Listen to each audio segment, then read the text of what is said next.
Brothers and sisters, we are now on the 14th Sunday in Ordinary Time. Our theme for today is about rejection. Each of us, in one way or another, has experienced rejection. I remember a friend who is a taxi driver who said to me one time, when I asked him about some of his difficulties in his work as a taxi driver, there was no grub yet that time. He told me that he feels rejected and hurt when he is flagged down by a would-be passenger, but when he stops, that passenger takes another taxi behind him because it looks better and newer.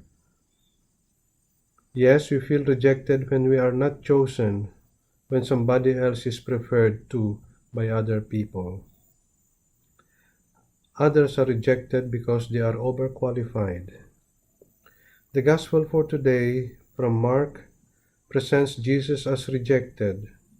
He is rejected in his own hometown by his own townmates of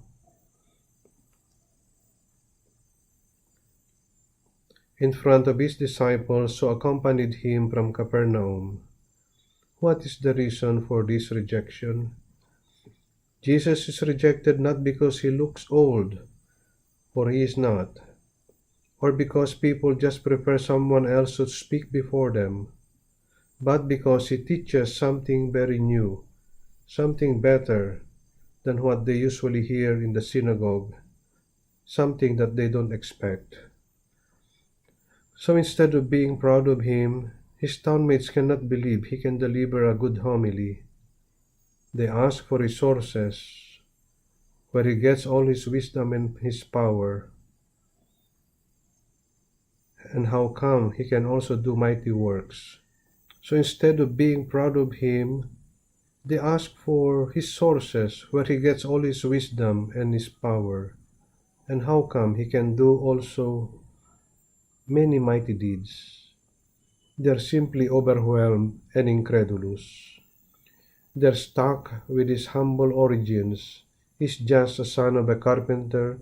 They know his brothers and sisters. They cannot believe and they take offense at him. We can summarize this into one old famous saying, familiarity breeds contempt. Jesus would rather explain it with this saying, a prophet is not without honor except in his own native place and among his own kin and house.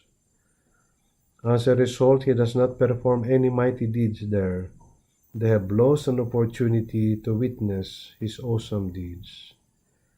His townmates probably are not aware of what happened to him in the river Jordan when God declared him as his beloved son in his baptism, and how he defeated the devil in the desert. He's returning home with flying colors. They should have been proud of him. His disciples who have accompanied him from Capernaum must have been wondering over the rejection of his townmates. Yes, Jesus himself is amazed at their lack of faith. Yes, no prophet is not without honor in his own hometown. In the first reading from the book of Ezekiel, we hear God sending the prophet Ezekiel to the Israelites, some 600 years earlier. God considers his people rebellious, including their ancestors. Many adjectives are enumerated to describe the Israelites: hard of face, obstinate of heart, rebellious heart. For God himself has experienced rejection from his own chosen people. Now, though the Israelites are rebellious and reject God, God still sends Ezekiel to them. His reason, that they shall know that a prophet has been among them. God cannot afford to be defeated by these rebellious people. At least there will be one among them who is not rebellious. This is the prophet who will be speaking on his behalf, even if nobody is listening. It is enough for God to make those people aware that the prophet is with them. He represents his presence. In the second reading from the second letter of Paul to the Corinthians, we come to know that Paul is totally different from the people of Nazareth and Israelites of old after his conversion. Paul is happy with his newfound faith, yet a thorn in the flesh is given to him, and an angel of Satan beat him, to prevent him from being too elated, too proud of his faith in Christ, and to prevent him from boasting that he welcomed Jesus and with open hands. If ever he boasts, he should boast only of his weaknesses, his bad experiences as a preacher, the persecutions, the rejections, and insults. Since his conversion, Paul has preached the risen Lord, and this has caused him sufferings and pain. He preaches Christ in his life, but is rejected by many of his listeners. Brothers and sisters, it is not easy to be a disciple of Christ like Paul. Even if we have faith in him, we will always experience rejection. People will not always agree with us.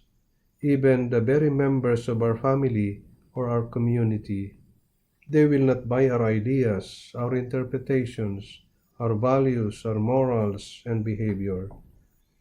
It happened to Jesus in Nazareth. It happened to God since time immemorial. It happened to Paul. It also happens to us. We should not cry if that happens. If truly we are disciples of Christ and are committed to share in his mission, we have to courageously open our mouths to preach the good news in the midst of rejection and attempt to do wonderful things to make people know that there is a prophet among them like Ezekiel, speaking to them, and that there is an apostle who can endure hardship for the love of Christ in the midst of rejection and suffering. People welcome us usually in their midst as long as we don't disturb them, to ask them to change their ways. Yet we are here to remind them to love God, to take care of the sick and the dying, to help the poor, and to respect everyone's rights and dignity as children of God, especially in this time of pandemic. We speak on their behalf and on behalf of God when something is not right, when something is unjust. In this Eucharist, Jesus comes to us to strengthen us in our mission as a church, as lay and consecrated persons, in the midst of rejection by this incredulous world. In this Eucharist, Jesus comes to strengthen us in our mission as a church, as lay and consecrated persons, in the midst of rejection by this incredulous world, that we may be able to withstand criticisms and rejections to accomplish our task until the end of our lives.